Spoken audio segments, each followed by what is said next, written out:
The Wii U was not a console I had much interest in when it first came out. I still didn't have much interest when I started getting more seriously into video games, especially with the shiny new Switch coming out.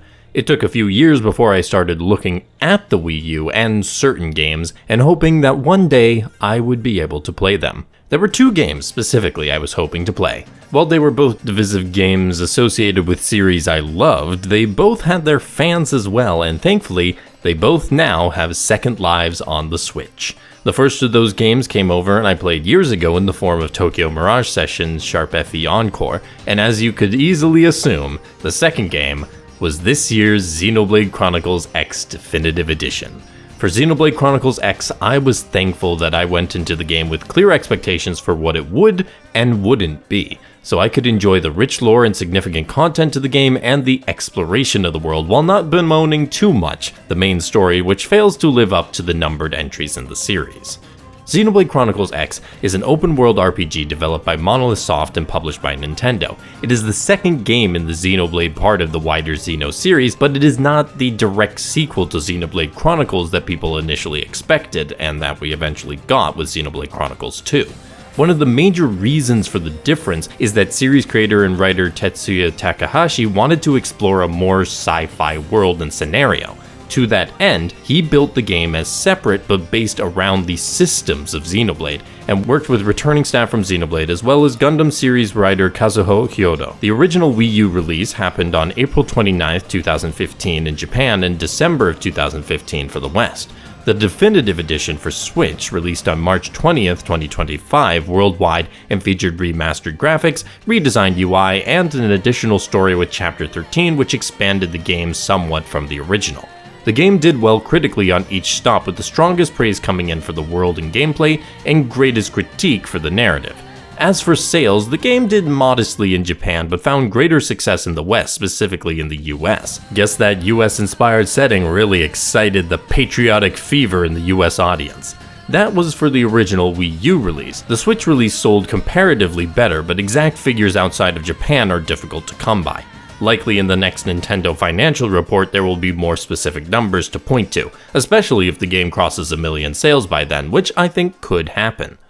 The story of Xenoblade Chronicles X starts out on Earth, but not for long. In the year 2054, Earth is under attack. Humanity attempts to escape the planet with interstellar arcs. A few escape the alien attack. Most don't. We follow the arc The White Whale, which has made it far in the 2 years since the attack, but the destroyers of Earth have caught up and forced the White Whale to crash on a nearby planet. While the habitat unit stayed intact and survived the impact, the main lifehold, which holds the majority of the colonists in stasis, is missing, and thus a desperate fight for survival and search for the lifehold begins. We play as a customized player character who luckily survived in a life pod separate from the habitat unit or the lifehold, and is found by a woman named Elma from an organization called Blade. Elma takes us back to the habitat unit, now named New Los Angeles, and encourages us to join her team in Blade.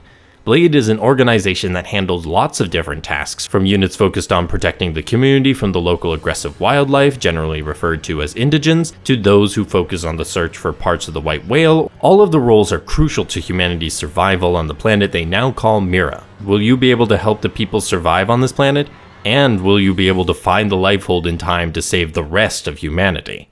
Obviously, the big differences for Xenoblade X's story versus the main series starts with the player character.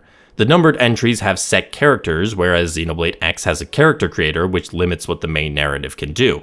The character creator is quite extensive though, so that's nice. With that setup, the developers of Xenoblade X decided that the side content of the game is most focused on the player character, while the main story deals with the main issues of Mira, NLA, and Blade. Elma invariably serves as the main character during that time, and you're just along for the ride, which I think works for the game since I've seen games that try to center the narrative around a player avatar, and it's a tough task to pull off well. When it comes to the story, Xenoblade X is fine. The game's narrative gets better as the game goes along, but it's strongly risk-averse. Despite the planetary risk and the humanity-spanning conflict, it is rather limited in scope. In total, only a few characters we meet are even important to the main narrative, and due to the design of the game, the story chapters are quite short. I think there are plenty who will enjoy Xenoblade X's emphasis on gameplay over story, but I'm also sure that many fans of the series will find this jarring considering what the series has brought on the story front before. Xenoblade X, on the story front at least, is a very different game. And if you go in expecting the same deep character writing and world building from the Xenoblade X main narrative as from Xenoblades 1 through 3, you will be disappointed.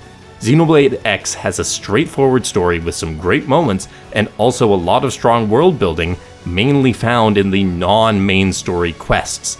Xenoblade X will make you work for it when understanding the situation on Mira and how the world is set up, and connecting you with a lot of the characters that you can use in gameplay, which I think many people will love. Either way though, it's good to go in with the understanding of the differences.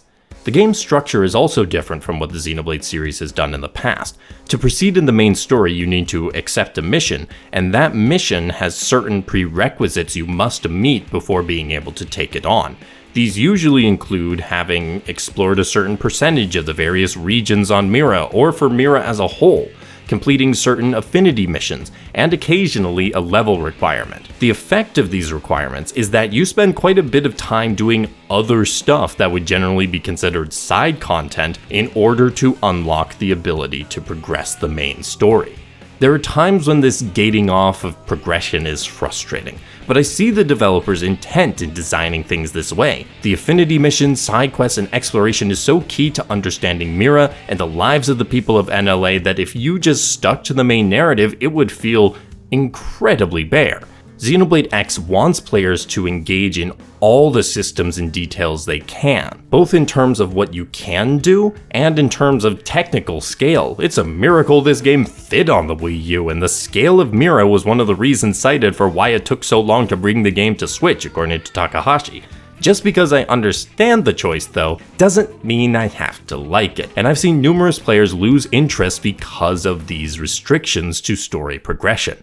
Here are the rewards though for doing so, because I do think there's a lot to like about things like the survey rate, affinity missions, and more. These things that the game really encourages you to focus on instead of the main story. We'll start with the missions. Obviously the main story missions are focused on the main story. Then you have the affinity missions. These missions focus on one or two characters from your party and their personal conflicts and desires on Mira. Since only a couple characters even feature in the main story, this is where you'll really get to know the characters of your party, and they're a lovable crew. You'll navigate issues such as their survivor's guilt from Earth, their feelings of belonging in Blade or NLA in general, and their bonds with other party members. There's some great writing in there, and plenty of characters with strong personalities to make them memorable. You'll need to get to certain affinity levels and occasionally complete other missions before you can take on an affinity mission, but those affinity scenes are cute scenes to see anyway, so I say go for it. I will warn you though, if you take on an affinity mission, you have to finish it before you can take on another one. They're not required, but I do recommend giving them a try, and not just because they give the second best set of rewards after main story missions when it comes to experience, money, and items. After that, you have the green question marks for side quests. These typically focus on non-party members in the NLA community. It's from these missions that you'll get more of a sense of what daily life is like for those in NLA, and honestly, some of it is brutal. I like the storytelling part of this because it puts into context a lot of the threats and events that are happening through the main story from a different lens, much like the Trails series does with their NPCs. These missions give decent rewards as well, but overall I found them the most telling for what life is like on Mira, and I think that was a valuable experience to have. Finally, you have the basic missions, which you can accept en masse from a terminal near your barracks. These are your typical fetch quests, monster bounty, and the like. They give the fewest rewards, but they're easy to complete, so you might as well pick some up while you're going around. For exploration, the map is sectioned off into segments. Each segment has a particular quest to complete that counts to the survey rate. This can be quests such as the ones I just talked about, but also obtaining certain salvage points, defeating tyrant enemies, and placing probes.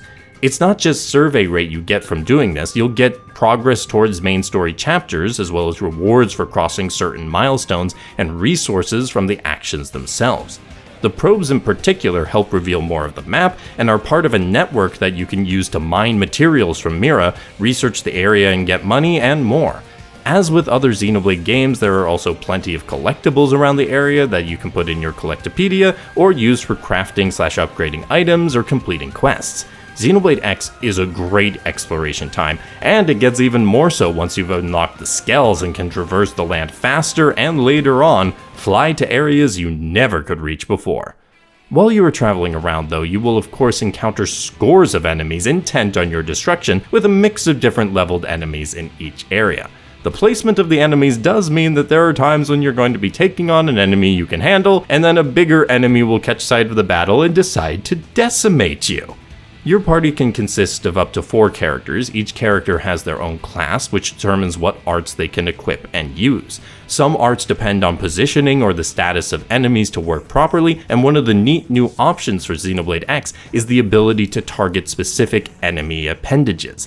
Destroying an enemy's appendage will restrict their arts and skills. I didn't typically use this for the basic battles, but for those special tyrant battles, you are gonna need them. As you are battling, you can accumulate tension points, or TP, which can be used for specific abilities, reviving downed allies, or starting an overdrive. I usually saved mine for overdrives because they are powerful and can eviscerate an enemy if used well. Occasionally during battle, you will see a quick time event show up. This is a soul challenge, and successfully completing one gives some HP back as well as increased TP. You can help trigger these by completing soul voice commands from your fellow party members. They will appear on screen indicating a specific type of ability for you to complete, such as using a ranged attack art. It helps you feel even more actively involved, and you can adjust your party members' soul voice triggers in the menu. The menu is also where you adjust arts and skills equipped, as well as upgrading them with battle points. When Skells get involved, the system mostly stays the same with these exceptions. You can occasionally get cockpit mode, which resets all arts cooldowns. You can bind enemies in place so the rest of the party can wail on them, and if your Skell runs out of health, you lose the Skell, but you can keep fighting. However, if you run out of health with whoever you are controlling outside of the Skell, your teammates have 30 seconds to win the battle or revive you, or you're sent back to your last checkpoint. When it comes to gameplay, I had an overall good time with Xenoblade X. There are minor issues I have with stuff like enemy placement, encounters are interrupted too frequently, and I wish Definitive Edition would let us switch party members instead of the 30-second countdown when our characters go down in battle. These pale in comparison to the fun of the system, and I know there is so much more I could have gone into from the equipment side of things and synergizing the arts between the party better, but I never felt like I had to do more than I was comfortable doing in order to stand a chance against my foes. Especially once the Skells were available, they bring a whole new dynamic to combat, just as they do for exploration. One thing I unfortunately won't be able to cover in this video is the online features. My Wi-Fi has not been working well for my Switch, so I wasn't able to engage with the feature for Xenoblade X, but I promise the game is fine without it. At least I have to tell myself that. Visually, the game looks fantastic with the new updates for Definitive Edition. I think the character models look solid. I didn't realize they had completely redone some of the models, and the game is better for it. Even with that dramatic improvement, it's the landscape and everything else in the world that really shines with the new console port. The colors feel more vibrant and the details are obviously sharper. Helping with this is the much improved and less obtrusive UI for Definitive Edition. The screen is far more open while exploring, with larger and more readable text during battle, which helps when trying to figure out important information for soul challenges and the like.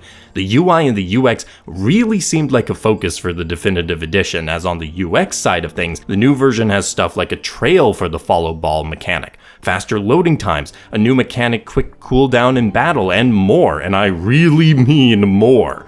Unlike the other Xenoblade games for voice acting, the game mainly hired American actors because this game was localized by Nintendo of America instead of Nintendo of Europe for the numbered entries. The cast is solid. The narrative, as I've discussed before, isn't the best, but they do well with what they're given. I really enjoyed the music of the game. Like with the narrative, the music has a different feel from what I've come to expect with the Xenoblade series, but not in a bad way at all. The tone and style of the music give that more modern feel that fits this sci-fi inspired city and story well. Beyond that, it's just fun to listen to and captures the feeling of everything you do, from running around the city, to fighting enemies, to soaring through the sky with your Skell. The presentation was already a strong point in the game's favor with the original, and Definitive Edition not only built on the strengths, but completely transformed the weaker areas of the UI and UX for the Wii U release to a game that is one of the best looking and playing games on Switch. Due to my bias of narrative over gameplay in games, I think it's unsurprising that Xenoblade X doesn't rank as one of my favorite Xenoblade games.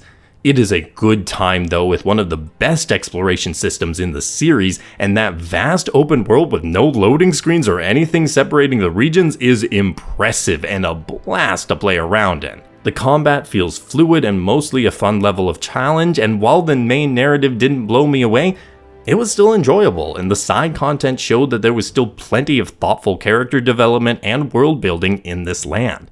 I just had to search for it a little more than usual. Overall, that means that Xenoblade Chronicles X gets my recommendation, with particular emphasis on the Definitive Edition because, ooh boy, did it get a glow up on Switch. What do you think of Xenoblade Chronicles X, either the Wii U original or the Switch Definitive Edition? Let me know in the comments after giving this video a like, and subscribe if you are not subscribed already. I will see you in the next video. Have a great day, and happy gaming.